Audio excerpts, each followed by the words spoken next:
Hey, it's Matteo from Flyability, and today we will be talking about nuclear condenser inspections. The challenge with inspecting a nuclear condenser is that it is a very confined and dark space, and you need to climb up to 66 feet or 20 meters high.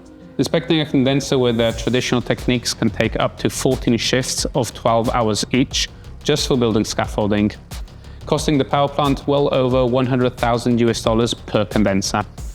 Not to mention the safety concerns that come with having people work at height and introducing foreign objects inside the condenser. The Elios 3 drone is ideal for this type of confined space inspection. You can perform a complete structural assessment of the asset, look for corrosion and cracking, and even perform UT measurements of the shielding, pipes, and other sections of the asset. Additionally, the Elios 3 provides comprehensive digital inspection reports, streamlining analysis and decision-making for maintenance teams. The ability to go back and review the footage and pinpoint the location of the UT measurements inside the 3D model is extremely helpful for inspectors and for sharing the results with the maintenance team.